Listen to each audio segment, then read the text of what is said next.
పోలీసులను అడ్డుపెట్టుకుని కూటమి ప్రభుత్వం చేస్తున్న తగు దౌర్జన్య కాండ ఎక్కువ కాలం సాగదని జగన్మోహన్ రెడ్డి అన్నారు. చంద్రబాబు మెప్పు కోసం పోలీసులు ఇష్టం వచ్చినట్లు చేయకండి, ఎల్లకాలం ఈ ప్రభుత్వం ఉండదు అని ఇప్పటికైనా పోలీసులు మారండి అని జగన్ హెచ్చరించారు. చంపించిన తర్వాత మా ప్రభుత్వం వచ్చిన తర్వాత ప్రతాప్ రెడ్డికి మేము గన్మెన్ సౌకర్యం మేము కల్పిస్తే, చంద్రబాబు నాయుడు గారు వచ్చిన తర్వాత ఆ గన్మెన్ ను తీసేసి చివరికి ప్రతాప్ రెడ్డిని చంపే కార్యక్రమం చేయడానికి ఏకంగా చంద్రబాబు నాయుడు గారు పురమాయించిన పరిస్థితులు మన కళ్ళ ఎదుటే కనిపిస్తా ఉన్నాయి. మరోవైపున గత ఏడాది ఆగస్టు 3వ తారీఖున నంద్యాల జిల్లా మహానందిలో శ్రీశైలం నియోజకవర్గంలో సీతారాంపురంలో పసుపులేటి పెద్ద సుబ్బరాయుడు అతి దారుణంగా చంపిన ఘటన కూడా చూసాం. ఆ సుబ్బరాయుడు గారిని చంపినప్పుడు, సుబ్బరాయుడు నన్ను చంపినప్పుడు నేను కూడా ఆ ఊరికి వెళ్ళి తనను పరామర్శించి ఎంత దారుణంగా చంపారు, జరిగినది ఎంత అన్యాయము అని చెప్పి కూడా ప్రశ్నించడం జరిగింది. ఆ ఊరు నుంచి కరెక్ట్గా 10-15 నిమిషాల్లోనే జిల్లా హెడ్ క్వార్టర్స్, అక్కడే ఎస్పీ ఉంటాడు. అయినా దగ్గరుండి హత్య చేయించడం జరిగింది. అదే గ్రామంలో వైఎస్ఆర్సీపీకి సంబంధించిన బీసీ నాయకుడు సుబ్బరాయుడును చంపించే కార్యక్రమం. ఆశ్చర్యం ఏమిటంటే సుబ్బరాయుడు కుటుంబ సభ్యులు పోలీసులకు ఫోన్ చేసి 2-3 గంటల కిందట కూడా ఫోన్ చేసి ఊరిలో ఘటన జరగబోతా ఉంది, బయట నుంచి వ్యక్తులందరూ కూడా మోహరించినారు అని చెప్పినా కూడా కనీసం వచ్చి కాపాడే ప్రయత్నం కూడా జరగల. గత ఏడాది జూలై 23వ తారీఖున పల్నాడు జిల్లా పెదకూరుపాడులో క్రొసూరులో వైఎస్ఆర్సీపీ నాయకుడు ఈద సాంబిరెడ్డిని కూడా ఇనుప రాడ్లతో దారి కాచి రోడ్డులో కారు ఆపి కొట్టి చనిపోయాడని చెప్పి వదిలేసి వెళ్ళిపోయిన ఘటన. చివరకు తను హాస్పిటల్లో చేరడం, బ్రతకడం, ఈ రోజు కూడా తనకు 2 కాళ్ళు 2 చేతులు కూడా ఈ రోజుకి కూడా ఆపరేషన్ల మీద ఆపరేషన్ చేసి అవి బతికించే కార్యక్రమాలు చేసే కార్యక్రమాలు ఈ రోజు కూడా జరుగుతూ ఉంది. పల్నాడు జిల్లా వినుకొండలో గత ఏడాది జూలై 17వ తారీఖున వైఎస్ఆర్సీపీకి చెందిన రషీద్ అనే యువకుడిని దారుణంగా నరికి చంపిన పరిస్థితులు మన కళ్ళ ఎదుటే కూడా కనిపించాయి. ఈ ఘటన నేషన్ వైడ్ ఢిల్లీలో మేము దీక్ష చేస్తూ రషీద్ను చంపిన, నడి రోడ్డు మీద చంపిన ఘటనను కూడా ఢిల్లీలో దీక్షను చేస్తూ యావత్ దేశానికి కూడా చూపించిన పరిస్థితి కూడా చూసాం. చంద్రబాబు నాయుడు గారి పరిపాలనలో ఈరోజు ఏం చేస్తూ ఉన్నారు అనంటే దొంగ సాక్ష్యాలను వీళ్ళే క్రియేట్ చేస్తూ ఉన్నారు. వీళ్ళే దొంగ సాక్ష్యాలను క్రియేట్ చేసి వీళ్ళకు నచ్చని నాయకులందరినీ కూడా ఒక పద్ధతి ప్రకారము కేసుల్లో ఇరికించి జైళ్ల పాలు చేసే కార్యక్రమము, చంపించే కార్యక్రమాలు దగ్గర నుండి చంద్రబాబు నాయుడు గారు చేస్తూ ఉన్నారు. మొన్ననే పోసాని కృష్ణమురళిని చూసాం. పోసాని కృష్ణమురళి అనే వ్యక్తి సినిమాలో దర్శకుడు. ఆ మనిషి చేసిన తప్పల్లా ఏమిటంటే నంది అవార్డు. గ్యాస్ ధరల పెంపును వ్యతిరేకిస్తూ విజయవాడ మహంతి మార్కెట్ వద్ద సిపిఎం ఆధ్వర్యంలో ధర్నా. మాట్లాడుతున్న సిపిఎం రాష్ట్ర కార్యదర్శి వర్గ సభ్యులు సిహెచ్ బాబురావు, కేంద్రంలోని మోడీ ప్రభుత్వం 3వసారి అధికారంలోకి వచ్చిన తర్వాత రాష్ట్రంలో చంద్రబాబు నాయుడు గారు, పవన్ కళ్యాణ్ గారి ప్రభుత్వం, కూటమి ప్రభుత్వం అధికారంలోకి వచ్చిన తర్వాత ధరలు తగ్గిస్తామనే మాట చెప్పి మళ్ళీ 10 నెలలు తిరక్కముందే వంట గ్యాస్ మీద 50 రూపాయలు ధరలు పెంచారు. దీనివల్ల దేశంలో 9,160 కోట్ల రూపాయలు జనం నెత్తిన ఒక్క దెబ్బ భారం పడతా ఉంది. పెట్రోలు డీజిల్ మీద 2 రూపాయలు పన్ను పెంచారు. దీనివల్ల 32,000 కోట్ల రూపాయల భారం ట్యాక్స్ రూపంలో పడుతుంది. ఇవాళ వెంటనే పెట్రోల్ రేటు పెరగకపోవచ్చు, కానీ అంతర్జాతీయంగా సగానికి పెట్రోల్ డీజిల్ ధరలు పడిపోయినాయి. ఇక్కడ తగ్గించాల్సింది పోయి దాని మీద ఎక్సైజ్ డ్యూటీ పెంచి ప్రభుత్వం ఖజానా నింపుకుంటా ఉంది. అంటే సుమారుగా 41,000 కోట్ల రూపాయలు ఒక్క దెబ్బతో జనం నెత్తిన భారం వేశారు. ఇప్పటికే అన్ని రేట్లు పెరిగిపోయినాయి, కరెంటు బిల్లులు పెరిగిపోయినాయి. దీనికి తోడు ఉపశమనం కలిగించాల్సింది పోయి ఇంత దెబ్బతీస్తా ఉందంటే, ఒకవైపున కేంద్రంలో మోడీ ప్రభుత్వం జనం మధ్య తంపులు పెట్టి మతాల పేరుతో చిచ్చు పెట్టి వాళ్ళ రాజకీయం చేసుకుంటున్నారు. వక్ఫ్ బిల్లు సవరణ పేరుతో దేశం దృష్టిని మళ్లించేసి మైనారిటీలకు వ్యతిరేకంగా జనాల్ని రెచ్చగొడుతున్నారు. మేమంతా హిందువుల కోసమే పుట్టామని చెప్తున్నారు. మరి వాళ్ళ గ్యాస్ రేటు భారం పడేది ఎవరి మీద? హిందువులు లేదు, ముస్లింలు లేదు, క్రైస్తవులు లేదు, అందరినీ కలిపి మూకమ్మడిగా ప్రజల కళ్ళు కప్పి భారం వేస్తా ఉన్నారు. అందుకే ఈ పెంచిన 50 రూపాయలు వెంటనే తగ్గించాలి. పెట్రోలు, డీజిల్ అంతర్జాతీయంగా ధరలు తగ్గిపోయినాయి కాబట్టి సగానికి సగం రేటు తగ్గించాలి. కానీ పన్ను పెంచారు. కూటమి ప్రభుత్వం దీపం పథకం అన్నారు. మేము మీ అకౌంట్లో 300 రూపాయలు డబ్బులు వేస్తామన్నారు. అది కూడా సగం మందికి డబ్బులే పడలా. అది కూడా 3 బండలకే రేట్ డబ్బులు వేస్తామన్నారు. ఇక్కడేనో 50 రూపాయలు రేటు పెంచేశారు. ఎన్నికల ముందు చెప్పిన మాట ఏంటి, వాళ్ళు చేస్తున్న పని ఏంటి? అందుకే దీనికి ఉమ్మడి బాధ్యత అటు మోడీ గారు, చంద్రబాబు నాయుడు గారు, పవన్ కళ్యాణ్ గారు ఈ భారాలకి బాధ్యత వహించాలి. దీని మీద తక్షణమే మీరు మాట నిలబెట్టుకోండి. P4 గాజువాక శిలానగర్ వేసవి దృష్టిలో పెట్టుకుని శిలానగర్ వెంకటేశ్వర కాలనీ చలివేంద్రాన్ని ప్రారంభించిన గౌరవ కార్పొరేషన్ చైర్మన్ మల్ల సురేంద్ర. వేసవి దృష్టిలో పెట్టుకుని శీలానగర్ వెంకటేశ్వర కాలనీలో చలివేంద్రాన్ని ప్రారంభించిన గౌరవ కార్పొరేషన్ చైర్మన్ మల్ల సురేంద్ర. 69వ వార్డు శీలానగర్ గౌరీ సేవా సంఘం ఆధ్వర్యంలో ఏర్పాటు చేసిన చలివేంద్రానికి మజ్జిగ వితరణ ఆర్థిక ధన సాయం చేసిన దాత మద్దాల శ్రీనివాసరావు కుటుంబ సభ్యులు. ఈ చలివేంద్ర ప్రారంభోత్సవానికి ముఖ్య అతిథిగా విచ్చేసిన గౌరవ కార్పొరేషన్ చైర్మన్ మల్ల సురేంద్ర, కేంద్ర గౌరీ సేవా సంఘం అధ్యక్షులు బుద్ధా శివాజీ అనంతరం శ్రీ గౌరీ పరమేశ్వరులను మరియు శ్రీ కుంచమాంబ అమ్మవారిని దర్శించుకుని ప్రత్యేక పూజలు నిర్వహించారు. ఈ సందర్భంగా గౌరవ కార్పొరేషన్ చైర్మన్ మల్ల సురేంద్ర మాట్లాడుతూ, మొన్న జరిగిన కూటమి ఎన్నికల్లో గాజువాక నియోజకవర్గంలో ఎమ్మెల్యే పల్ల శ్రీనివాసరావు రాష్ట్రం మొత్తం మీద అత్యధిక మెజారిటీ వచ్చిందని, అందులో గాజువాకలో ఉన్న గవరలు పాత్ర కూడా కీలకంగా ఉందని, గవర జాతీయులందరూ రాష్ట్రంలో అత్యధిక శాతం కూటమి ప్రభుత్వానికి మద్దతు పలికారని, గవర జాతీయులను రాజకీయంగా గుర్తించిన ఏకైక వ్యక్తి ఆంధ్రప్రదేశ్ ముఖ్యమంత్రి శ్రీ నారా చంద్రబాబు నాయుడు అన్నారు. అందరికీ నమస్కారం. ఈరోజు గాజువాక నియోజకవర్గంలో శీలానగరం గౌరీ సంఘం ఆధ్వర్యంలో ఈ ఎండాకాలాన్ని పురస్కరించుకొని మరి ఎవరికి కూడా వడదెబ్బ తగలకుండా, ఎందుకంటే రాష్ట్రంలో ఎండలు బాగా గట్టిగా ఉన్నాయి, ముఖ్యంగా పాదచారులకి, ఆటో కార్మికులకి, ఈ రోడ్డు దారిపోయిన ప్రతి ఒక్కరికి కూడా ఉపయోగపడే విధంగా మజ్జిగ చలివేంద్రం ప్రారంభించడం జరిగింది. మరి 2 నెలల పాటు ఈ మజ్జిగ చలివేంద్రం ఇక్కడ గౌరీ సంఘం ఆధ్వర్యంలో నిర్వహిస్తున్నారు. చాలా సంతోషం. మరి ఈరోజు ఆంధ్రప్రదేశ్ రాష్ట్రంలో రాష్ట్ర ప్రజలందరూ కూడా 93% ప్రజలందరూ కూడా మరి కూటమి ప్రభుత్వానికి మద్దతు తెలిపారు.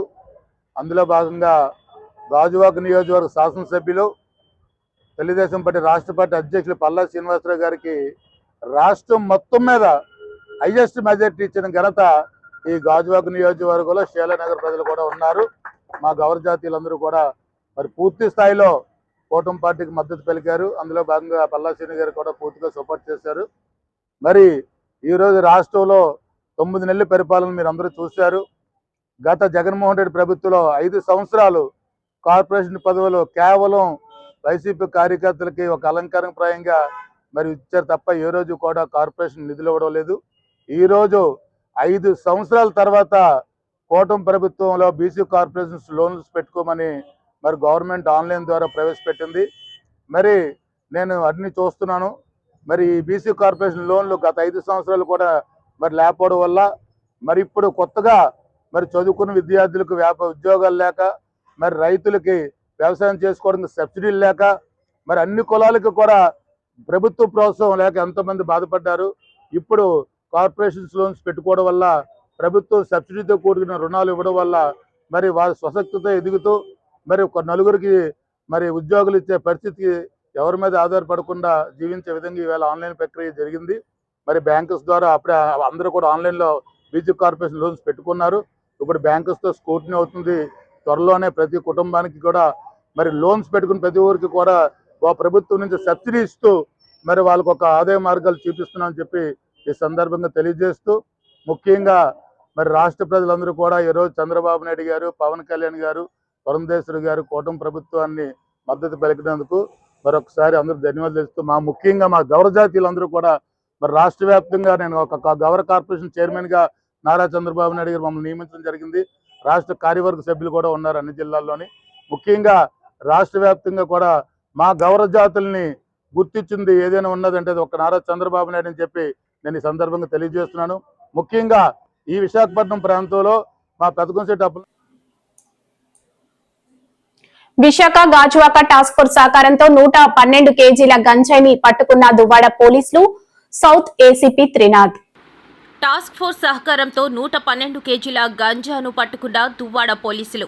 South ACP Trinath Duvvada police స్టేషన్ల విలేకరుల సమావేశం. టోల్ ప్లాజా దగ్గర వెహికల్ తనిఖీల్లో పట్టుకున్న గంజా, తుమ్మిడి హనుమాన్, భూషణ్ బాల్, దినకర్, మైనర్ బాలికలను అదుపులోకి తీసుకున్నట్లు ఏసీపీ త్రినాథ్ వెల్లడి. ఆటోతో పాటు గంజా, పల్సర్ బైక్ స్వాధీనం. మన రాష్ట్ర ప్రభుత్వం ప్రతిష్టాత్మకంగా ఈ ఆంధ్రప్రదేశ్లో గంజాయి నిర్మూలించాలనే ఒక దృఢ సంకల్పంతో దానిలో భాగంగా respected DGP sir and CP గారు ఉత్తర్వుల మేరకు నిన్న దువ్వాడ సిఐ గారు అలాగే టాస్క్ ఫోర్స్ వారికి వచ్చిన సమాచారం మేరకు టోల్ ప్లాజా దగ్గర వెహికల్ చెకింగ్ నిర్వహించడం జరిగింది. దానిలో భాగంగా ఒక 3 వ్యక్తులు కిముడు హనుమాన్, గోసరి పాల్, దినకర్, ఒక మైనర్ బాలిక ఒక గంజాయి తీసుకొని వస్తుంటే వారి వద్ద నుండి 112 కేజీలు గంజాయి, ఒక పల్సర్ బైక్, 2 మొబైల్స్ సీజ్ చేయడం జరిగింది.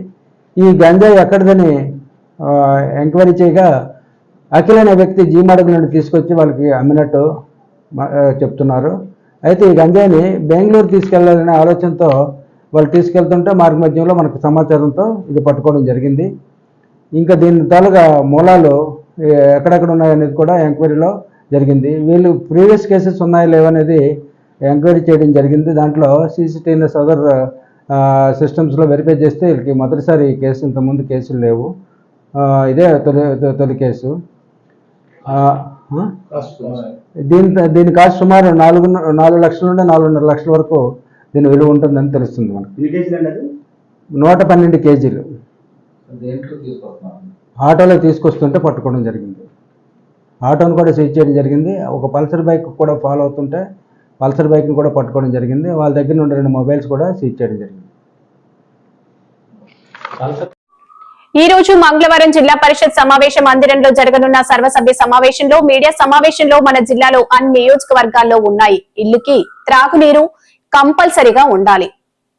కింజరపు అచ్చెన్నాయుడు రాష్ట్ర వ్యవసాయ సహకార పశుసంవర్ధక మార్కెటింగ్ పాడి పరిశ్రమ అభివృద్ధి మరియు మంత్రివర్యులు జిల్లాలో తాగునీటి సరఫరాలో ఎటువంటి ఇబ్బందులు తలెత్తరాదని అధికారులను ఆదేశించిన మంత్రివర్యులు తాగునీరు ఇబ్బందులు ఉన్నాయనే మాట ఉండకూడదు అధికారులకు ఆదేశం. జల్ జీవన్ మిషన్ గత ప్రభుత్వ నిర్లక్ష్యం కారణంగా జల్ జీవన్ మిషన్ పథకం వినియోగంలో విఫలం. జిల్లాకు ప్రతి ఇంటికి కుళాయిల ద్వారా స్వచ్ఛమైన తాగునీరు అందించేందుకు తొలి విడతగా 2,000 కోట్ల రూపాయలు మంజూరు. జిల్లా పరిషత్ సమావేశ మందిరంలో మంగళవారం నిర్వహించిన సర్వసభ్య సమావేశంలో పాల్గొన్న గౌరవ రాష్ట్ర వ్యవసాయ శాఖ మంత్రి కింజరపు అచ్చెన్నాయుడు, హాజరైన శాసన సభ్యులు గొండు శంకర్, బగు రమణమూర్తి, జిల్లా పరిషత్ చైర్పర్సన్ సిరియా విజయ, జిల్లా కలెక్టర్ స్వప్నిల్ దినకర్ పున్కర్ అధికారులు పాల్గొన్నారు. ఎంపీపీలు, జెడ్పీటీసీలు పాల్గొన్నారు. ఆ నియోజకవర్గం మూలపేట పోర్టుకి ముఖ్యమంత్రి వచ్చారు. స్థానిక శాసనసభ్యుడు నేను. ఈ రాష్ట్రంలో ఎక్కడైనా ఏ నియోజకవర్గంలో అయినా ప్రభుత్వ కార్యక్రమం అయితే అధ్యక్షుడిగా స్థానిక శాసనసభ్యుడు ఉంటాడు, ఏ పార్టీ అయినా. ఆ రోజు నా పేరు కానీ రామ్మోహన్ రెడ్డి గారి పేరు తీయలే. అయినా ఎక్కడికి వచ్చి సందర్భం వచ్చింది కాదు. నేను డే1 నుంచి అందరికీ చెప్తున్నాను, మళ్ళీ చెప్తున్నాను, ప్రోటోకాల్ 100% పాటించాలి. ఎవరో కొంతమంది కింది స్థాయిలో ఈ రాజకీయాలు ముడిపెట్టి నేను మన ఓపెనింగ్ వెళ్ళాను. నా 2 పేర్లే కనిపిస్తున్నాయి. తీసినంత వరకు నాకు తెలియదు. ఏ 2 పేర్లు ఏంటి? ప్రోటోకాల్ ఉండాలి కదా. ఇక్కడ నుంచే జరిగితే వాళ్ళ మీద యాక్షన్ తీసుకుంటారని కూడా చెప్పాను. కొన్ని దగ్గరలో గోదావరిలో ఫోటోలు వేస్తున్నారు. దాన్ని ఏదో ఇదే శాశ్వతంగా ఉన్నట్టుగా, ఏదో ఫోటో వేస్తే గౌరవం వచ్చినట్టుగా అది కూడా తీయమని చెప్పారు. కాబట్టి గత ప్రభుత్వం అది చేసింది కాబట్టి, ఈరోజు మాకు అధికారం వచ్చింది కాబట్టి ఆ విధానం ఎప్పుడు కూడా లేదు. మళ్ళీ చెప్తున్నాను, ప్రోటోకాల్ ప్రకారం ఫాలో అని చెప్పి కలెక్టర్ గారు గతంలో చెప్పారు, మళ్ళీ చెప్తున్నాను. ఎక్కడైనా ఎవరైనా ఫాలో కాకపోతే సీరియస్ గా కూడా తీసుకోమని చెప్పి కోరుతున్నాను. ఇక్కడ సూపర్ 6 గురించి మాట్లాడారు. నేను రాజకీయాలు ఎక్కువ మాట్లాడుకోలేదు, స్వాగతం చెప్పారు. సూపర్ 6 కి ఈ ప్రభుత్వం కట్టుబడి ఉంది, అందులో ఎటువంటి సందేహం లేదు. కానీ గత 5 సంవత్సరాలు ఆ రోజు పరిపాలించినటువంటి ప్రభుత్వం ఏ విధంగా చేసిందో నేను చెప్పవలసిన అవసరం లేదు. ఇక్కడ రాజకీయంగా అసలు ఆ ప్రస్తావన రాకూడదు. నాకు జరిగినటువంటి ప్లాట్ఫామ్ లో నేను మాట్లాడతాను. సూపర్ 6 ప్రభుత్వ ఆరోగ్య రంగాన్ని దారుణంగా దెబ్బతీశారు. మాజీ మంత్రి సిదే అప్పలరాజు విమర్శ. ప్రభుత్వ ఆరోగ్య రంగాన్ని ముఖ్యమంత్రి చంద్రబాబు నాయుడు దారుణంగా దెబ్బతీశారని మాజీ మంత్రి వైఎస్ఆర్సీపీ నాయకులు సీదిరి అప్పలరాజు ఘాటుగా విమర్శించారు. పలాసలో ఆయన మీడియాతో మాట్లాడారు. ఓ పక్క ప్రభుత్వ వైద్య రంగాన్ని నాశనం చేస్తూ ఉన్న వ్యవస్థలన్నింటినీ ప్రైవేట్ పరం చేస్తూ రాజకీయం కోసం ఆరోగ్య భద్రతను గాలికి వదిలేసి ప్రజల్ని మళ్లీ అప్పుల బాధ పెట్టిస్తున్నారన్నారు. ఇప్పటికే మెడికల్ కాలేజీలు ప్రైవేట్ పరం చేశారని, ఆరోగ్య ఆసరాను రద్దు చేయడంతో పాటు ఫ్యామిలీ డాక్టర్ కాన్సెప్ట్ను ధ్వంసం చేయడంతో ప్రజారోగ్యం రంగం దారుణంగా దెబ్బతినిందన్నారు. కూటమి ప్రభుత్వం అధికారంలోకి రాగానే ఆరోగ్యశ్రీ పథకంను పూర్తిగా నిర్వీర్యం చేశారని మండిపడ్డారు. నెట్వర్క్ ఆసుపత్రులకు బిల్లులు చెల్లించడం నిలిపివేశారన్నారు. దీంతో ఆసుపత్రులు చికిత్స కోసం వస్తున్న రోగులను వెనక్కి తిప్పి పంపుతున్నాయన్నారు. గత ముఖ్యమంత్రి వైఎస్ జగన్మోహన్ రెడ్డి ప్రజారోగ్యానికి అత్యంత ప్రాధాన్యత ఇచ్చి ప్రభుత్వ వైద్య రంగంలో విప్లవాత్మక మార్పులు తెచ్చారని కొనియాడారు. ముఖ్యమంత్రి చంద్రబాబుకు ప్రజారోగ్యంపై శ్రద్ధ లేదని విమర్శించారు. పీపీ సెంటర్లు పెడతామని ప్రకటిస్తున్నారని, గతంలో ఉన్న పీహెచ్సీలు, సిహెచ్సీలు, మెడికల్ కాలేజీలు అమ్మేస్తారా అని ప్రశ్నించారు. అంటే ఆరోగ్యశ్రీని ఆపేసి పేదలని పీల్చి పిప్పి చేస్తున్నటువంటి ఘనత ఈ కూటమి ప్రభుత్వానికి వస్తుందని ఈ రోజుతో నేనైతే భావిస్తా ఉన్నాను. ఎంత అన్యాయం అండి ఇది! ఇంతకంటే అన్యాయం ఏమైనా ఉంటుందా? ఏం పాపం చేశారు నాకు అర్థం కాదు. కేవలం నీకు ఓటేయటం అన్నటువంటి పాపం తప్ప మరి ఏం చేశారు ఈ రాష్ట్రంలో ప్రజలు? ఈరోజు నెట్వర్క్ హాస్పిటల్స్ అసోసియేషన్ వాళ్ళు ఆశా ప్రతినిధులు రిలీజ్ చేసినటువంటి నోటు మనం ఒకసారి గమనిస్తే, గత ఏప్రిల్ నుంచి నేటి వరకు అంటే కరెక్ట్గా 1 year మాకు బిల్లులు చెల్లించటం లేదు, 3,500 కోట్ల రూపాయలు పెండింగ్ ఉన్నాయి అని చెప్తున్నారు. వాళ్ళైనా ఎలాగా విత్స్టాండ్ అవ్వగలుగుతారు? సాధ్యపడదు కదా. మరి ఈ ప్రభుత్వం వచ్చిన తర్వాత 26 సార్లు మేము రిప్రజెంటేషన్స్ చేశాము అంటున్నారు. చూసారా? ఈ ప్రభుత్వం వచ్చిన ఈ 10-12 నెలల కాలంలో, 10 నెలల కాలం అనుకుందాం, 26 సార్లు రిప్రజెంటేషన్ చేశారట. అంటే నెలకి తక్కువలో తక్కువ 2.6 times. అంటే ప్రతి 2 నెలలకి ఒక 5 సార్లు రిప్రజెంటేషన్ చేస్తున్నారు. 26 సార్లు రిప్రజెంటేషన్స్ చేశారట. అండ్ మోస్ట్ ఇంపార్టెంట్లీ వాళ్ళు చెప్తున్నటువంటి మాట, మేము కింది స్థాయి అధికారులతో మాట్లాడగలుగుతున్నాం కానీ ఓ మంత్రితోనో. ఏపీ జీఎస్డీపీ పై ముఖ్యమంత్రి చంద్రబాబు గిమ్మిక్కులతో ప్రజలను మోసం చేసేందుకు ప్రయత్నిస్తున్నారని శాసనమండలి ప్రతిపక్ష నేత బొత్స సత్యనారాయణ మండిపడ్డారు. విశాఖపట్నం క్యాంప్ కార్యాలయంలో మీడియాతో మాట్లాడారు. ఏపీ జీఎస్డీపీపై ముఖ్యమంత్రి చంద్రబాబు గిమ్మిక్కులతో ప్రజలను మోసం చేసేందుకు ప్రయత్నిస్తున్నారని శాసనమండలి ప్రతిపక్ష నేత బొత్స సత్యనారాయణ మండిపడ్డారు. విశాఖపట్నం క్యాంపు కార్యాలయంలో మీడియాతో మాట్లాడుతూ దేశంలోనే ఆంధ్రప్రదేశ్ జీఎస్డీపీలో 2వ స్థానంలో ఉందని సీఎంగా చంద్రబాబు గొప్పగా ప్రకటించుకోవడం ఆశ్చర్యం కలిగిస్తోందని అన్నారు. షేర్ చేసుకుని మీ ద్వారా రాష్ట్ర ప్రజానీకానికి వాస్తవాలు చెప్తామనే ఉద్దేశంతో ఈ సమావేశం ఏర్పాటు చేశాం. నేను రోజున గౌరవ ముఖ్యమంత్రి గారు, మన రాష్ట్ర ముఖ్యమంత్రి గారు అక్షవేదికగా ఈ రాష్ట్రం తాలూకా వృద్ధి రేటు జిఎస్డిపి 8.21% ఉంది అని చెప్పని అది ఒక ఆర్గనైజేషన్ కోట్ చేశారు. వారు చెప్పారు అని ఢిల్లీలో ఉన్న union ministry of statistics and programme implementation, ministry of statistics and programme implementation వారు చెప్పినట్టుగా మీరు వచ్చి నిర్ణయిస్తూ అది 2 ప్రధానమైన పత్రికలు, ఒకటి ఈనాడు, 2 ఆంధ్రజ్యోతి బ్యానర్ ఐటెంలో 2 చేశారు.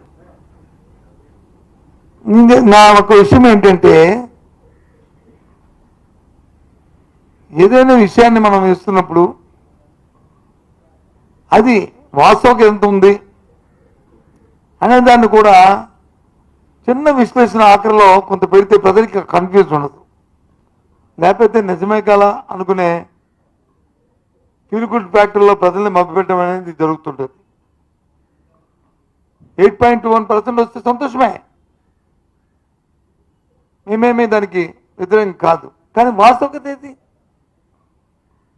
అది భారతదేశంలో 2వ స్థానంలో ఉన్నదని, మొదటి స్థానం వచ్చి తమిళనాడు ఉన్నదని. ఈ ఏదైతే ప్రోగ్రామ్ ఇంప్లిమెంటేషన్ ఏదైతే ఉందో, స్టాటిస్టిక్ ప్రోగ్రామ్ ఇంప్లిమెంటేషన్ ఏదైతే ఉందో, దానికి ప్రతి రాష్ట్రం కూడా వాళ్ళ తాలూకా ఎస్టిమేట్స్, వాళ్ళ ప్రొజెక్షన్, ఇంకా మా రాష్ట్రంలో ఈ రకంగా ఉండబోతుంది అని వీళ్ళు ఇస్తారు.